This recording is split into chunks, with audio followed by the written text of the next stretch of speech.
Olá, tudo bem? Gente, hoje nós vamos dar início à leitura do livro A Boa Sorte. Meu nome é Ivana Gomes e esse é o áudio de número 1. Parte 1. O Encontro. Em uma bela tarde de primavera, Vitor, um homem de aspecto elegante e informal, sentou-se naquele que era o seu banco preferido, no maior parque daquela grande cidade.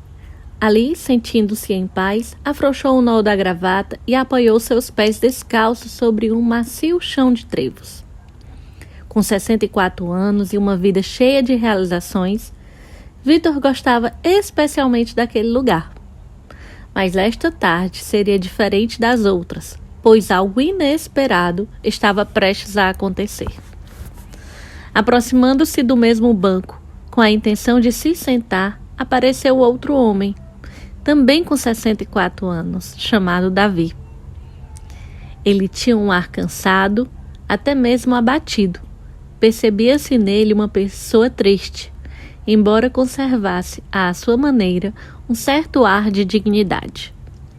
Davi estava passando por grandes dificuldades naquele momento. Na verdade, havia anos que as coisas não iam bem para ele. Davi sentou-se ao lado de Vitor e seus olhares se cruzaram. O estranho foi que tanto um quanto o outro, ao mesmo tempo, pensaram que algum vínculo os unia. Algo conhecido e longínquo, mas intimamente familiar. "Você é o Vitor?" perguntou Davi com respeito. "E você é o Davi?" respondeu Vitor, já certo que reconhecia naquela pessoa o seu amigo. "Não é possível, não acredito, depois de tanto tempo." Eles se levantaram e se abraçaram, soltando uma grande risada. Vitor e Davi tinham sido amigos íntimos de infância, dos 2 aos 10 anos. Eram vizinhos no modesto bairro onde viveram os primeiros anos de sua vida. "Te reconheci por esses inconfundíveis olhos azuis", disse Vitor. "E eu te reconheci por esse olhar tão límpido e sincero que você tem há 54 anos e que não mudou em nada", respondeu Davi. Eles então compartilharam boas histórias da infância e lembraram lugares e pessoas que acreditavam ter esquecido.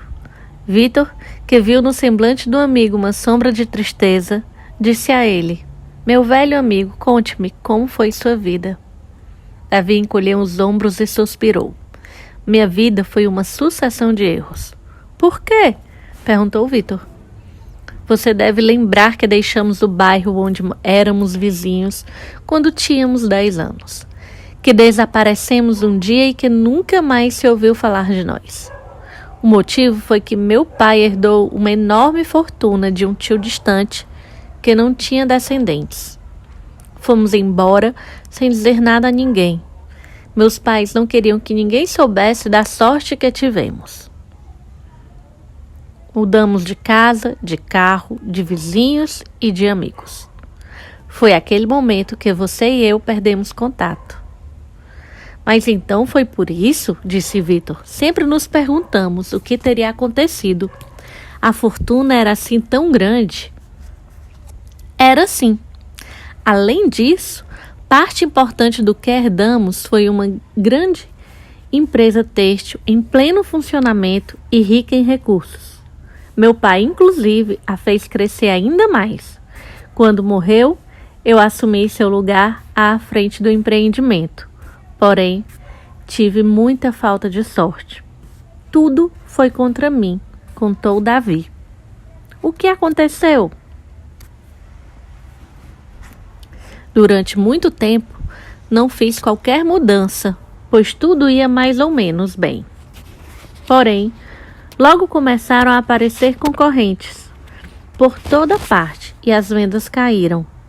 Como nosso produto era o melhor, eu tinha esperança de que os clientes percebessem que os concorrentes não ofereciam a mesma qualidade. Mas os clientes não entendiam de tecidos. Se entendessem de verdade, teriam se dado conta. Em vez disso, procuravam cada vez mais as novas marcas que iam aparecendo no mercado. Davi parou para tomar um fôlego. Recordar tudo aquilo não era nada agradável. Vitor estava quieto, sem saber o que dizer. Perdi muito dinheiro. Embora a empresa continuasse sobrevivendo, tentei reduzir os custos de todas as maneiras. Mas, quanto mais eu os cortava, mais caíam as vendas. Estive a ponto de criar uma marca própria, mas não tive coragem. O mercado pedia marcas estrangeiras e isso me deixou no limite. Como último recurso, pensei em abrir uma cadeia de lojas próprias. Demorei a tomar uma decisão e quando o fiz, não era possível arcar com o custo dos aluguéis, com o faturamento que eu tinha. Comecei a atrasar o pagamento das contas e acabei tendo que vender os ativos que tinha, a fábrica, meus terrenos, minha casa, todas as minhas propriedades. Tive tudo na mão, tive tudo que quis e depois perdi. A sorte nunca me acompanhou. O que você fez então? Perguntou Vitor. Nada, não sabia o que fazer. Todas as pessoas que antes me elogiavam agora me davam as costas. Fui de um emprego a outro, mas não me adaptei ou não conseguiram me entender. Houve um momento em que cheguei até a passar fome. Há mais de 15 anos vou sobrevivendo como posso, ganhando a vida com as gorjetas que consigo, levando recados e recebendo a ajuda das boas pessoas que me reconhecem no bairro modesto onde moro agora. A falta de sorte sempre esteve comigo. Como não tinha vontade de continuar falando, Davi perguntou a um amigo de infância: "E você? Como foi sua vida? Teve sorte?" Vitor sorriu consigo mesmo. Como você deve lembrar, meus pais eram pobres. Mais pobres do que os seus quando viviam no bairro. Minhas origens são mais do que humildes. Você sabe muito bem. Muitas noites não tínhamos sequer o que comer. De vez em quando, sua mãe chegava até nós para levar alguma comida, porque sabia que lá em casa as coisas iam mal.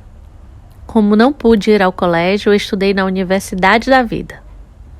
Comecei a trabalhar com 10 anos, logo depois de vocês terem desaparecido misteriosamente. No início, lavei carros, em seguida trabalhei como mensageira em um hotel. Mais tarde, consegui progredir e fui porteiro de vários hotéis de luxo. Até que, com 22 anos, percebi que eu podia ter sorte, se me dedicasse a isso. E o que aconteceu? Perguntou Davi.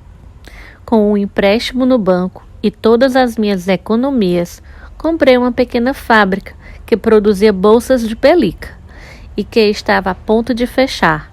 Como eu via todo tipo de bolsas nos restaurantes e nos luxuosos hotéis onde trabalhava, sabia do que as pessoas com dinheiro gostavam. Só precisava fazer o que tantas vezes tinha visto enquanto carregava as bagagens dos hóspedes. No princípio, era eu mesmo que produzia e vendia os produtos. Trabalhei de noite e nos fins de semana.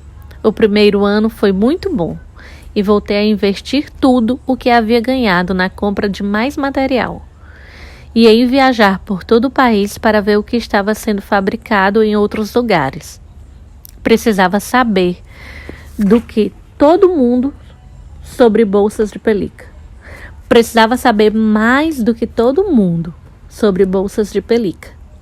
Aprendi muito visitando as lojas e sempre que possível perguntava a todas as mulheres que via com uma bolsa o que elas gostavam e não gostavam em suas bolsas.